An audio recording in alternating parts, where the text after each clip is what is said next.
उत्तर प्रदेश में कोई माई का लाल रामजी लाल सुमन पे हाथ लगाने वाला कोई माई का लाल पैदा नहीं हुआ।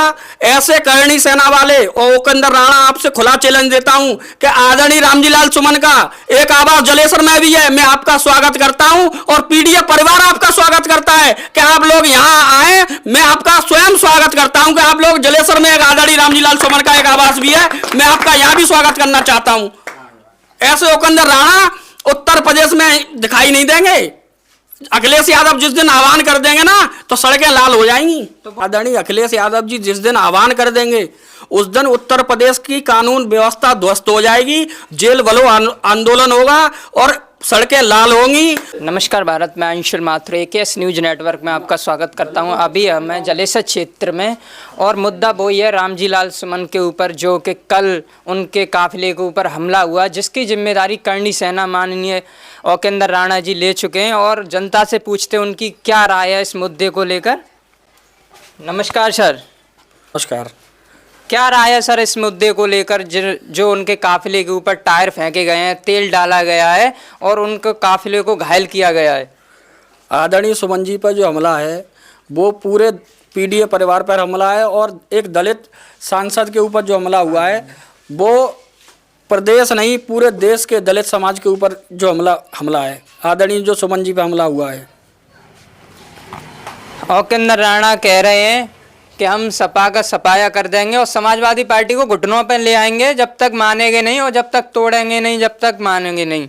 अखिलेश यादव जी आह्वान कर दें तो ऐसे उपेंद्र राणा 2 मिनट में उत्तर प्रदेश क्या देश में भी दिखाई नहीं देंगे। 2 मिनट नहीं लगेंगे ऐसे उपेंद्र राणा को प्रदेश और देश से भगाने में। हम लोगों को ये आतंकवादी संगठन के लोग हैं और कहाँ ऐसा संगठन बना लिया है, सरकार का संरक्षण प्राप्त है। उत्तर प्रदेश में समाजवादी पार्टी के पास वो मजबूत संगठन है कि ऐसे उपेंद्र राणा को प्रदेश नहीं देश में से 2 मिनट में उखाड़ फेंकेंगे हम लोग समाजवादी पार्टी के कार्यकर्ता हैं और उपेंद्र राणा ये फर्जी एक संगठन बना लिया है, कोई संगठन नहीं है, बस सरकार का संरक्षण प्राप्त है इन लोगों को। इस वजह से आतंकवाद की तरह एक दलित परिवार के ऊपर जो हमला किया गया है वो घोर निंदनीय है। करणी सेना ये बोलती है कि ये मुद्दा रामजी लाल सुमन जी ने बोला है, ये रामजी लाल सुमन जी के बयान नहीं है, ये अखिलेश जी के बयान है। पीडीओ को एक करने के लिए जानबूझकर मुद्दा बनाया गया है। ये आदरणीय सुमन जी ने इतिहास के पन्नों को पलटा है और उन्होंने तत्वों पर जो तत्व लिखे हैं इतिहास में उन्हीं को बोला है। आदरणीय अखिलेश जी ने उसका समर्थन किया है और हम लोग भी आदरणीय सुमन जी के बयानों का समर्थन करते हैं। ये झूठ और फरेब पर टिकी हुई सरकार है। NCRB की रिपोर्ट देखिए, उत्तर प्रदेश क्राइम में नंबर 1, महिला क्राइम में नंबर 1। और क्या कहेंगे अब बताइए, इसमें तुम कोई सा भी क्राइम रिपोर्ट उठा के देखो तो उत्तर प्रदेश 28 राज्यों में पहले नंबर पर आया तो बात करना। अपने मुंह से कुछ भी कहते हैं उत्तर प्रदेश साफ हो गया, ये हो गया। ये बीजेपी गुंडे छाए हुए हैं उत्तर प्रदेश, कहीं देख लो, कहीं भी देख लो आप, कहीं कोई सा भी केस देख लो, कोई सा भी रेप देखो, सब जगह बीजेपी गुंडे। हाथरस में क्या हुआ आपने नहीं देखा? बीजेपी गुंडे रात में लड़की जलवा दी। ये तो इनका कर्म है, ये झूठ फरे पे टिकी ये सरकार कह देते हैं। वो NCRB का रिपोर्ट देखो ना, उत्तर प्रदेश पहले नंबर पे आ रहा है क्राइम में। सरकार तो बोलती है कि हमसे अच्छी सरकार कोई चला नहीं रहा। अब तो झूठ है, अब हम भी कह रहे हैं लोग हमारे गांव में हमारा प्रधान हो सबसे अच्छा, ये कोई बात हुई? ये सब झूठ फरे रिपोर्टें देखो ना। अब सुमन जी के लिए आप क्या कहोगे, क्या होना चाहिए उनके लिए?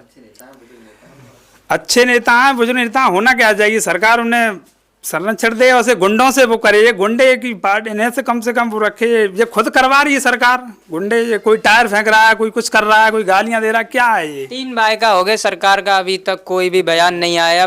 26 तारीख 12 तारीख उसके बाद अब ये कल का ये सरकार ही तो करा रही है। पहले आदरणीय सुमन जी को चैलेंज दिया गया कि हम आपके घर इस तारीख को आएंगे और सरकार चाहती तो वो लोग हरियाणा से उत्तर प्रदेश में आदरणीय सुमन जी के ऊपर उनके परिवार के ऊपर जो हमला किया गया, उत्तर प्रदेश ही नहीं हरियाणा से 200 किलोमीटर चल के उस करणी सेना को जो अध्यक्ष आया, शासन प्रशासन चाहता तो क्या आदरणीय सुमन जी के परिवार के ऊपर और उनके घर के ऊपर हमला कर पाते जो फर्जी सेना वाले?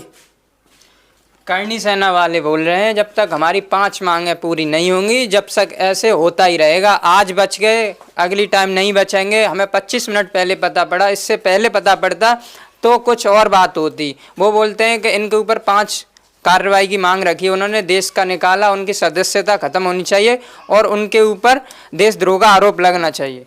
जे फर्जी सेना वाले 2-3 बार तारीख रख के आए। आदरणीय अखिलेश यादव जी जिस दिन आह्वान कर देंगे उस दिन उत्तर प्रदेश की कानून व्यवस्था ध्वस्त हो जाएगी, जेल बलो आंदोलन होगा और सड़कें लाल होंगी।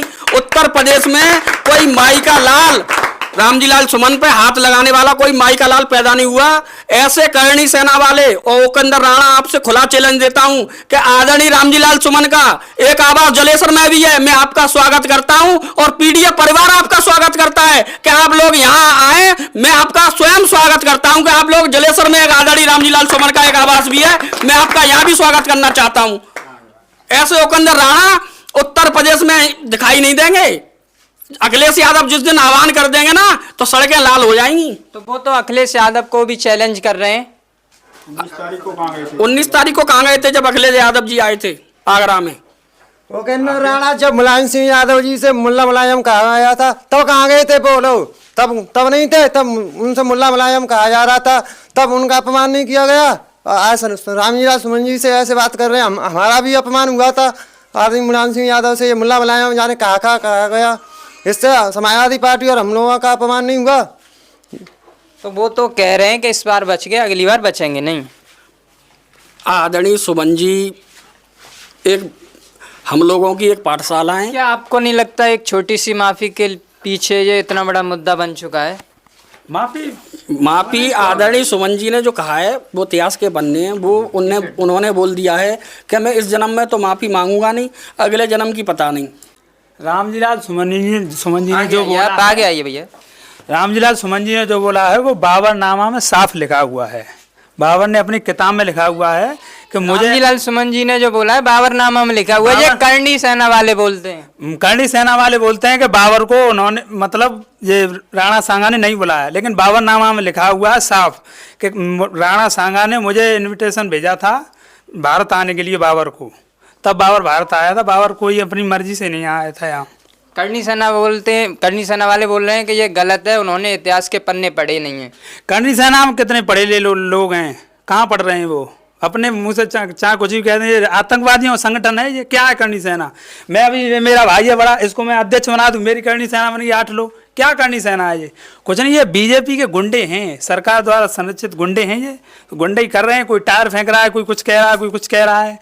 ये कुछ नहीं, ये खाली सेना, खाली नाम की सेना है, ये कुछ नहीं है। ये वो बोल रहे हैं हमारे महापुरुष पे कोई उंगली उठाएगा तो बख्शा नहीं जाएगा, चाहे रामजी लाल सुमन हो, चाहे अखिलेश जी हो, चाहे कोई भी हो। महापुरुष पे कोई उंगली नहीं उठा रहा, जो इतिहास में लिखा हुआ है वही कह रहे हैं। महापुरुष सभी के वो हैं, उनके कोई पर्सनल वो नहीं है। हमारी महापुरुष हैं, देश के लिए जो लड़ा है उसकी सम्मान करते हैं, लेकिन कोई पर्सनल वो नहीं है।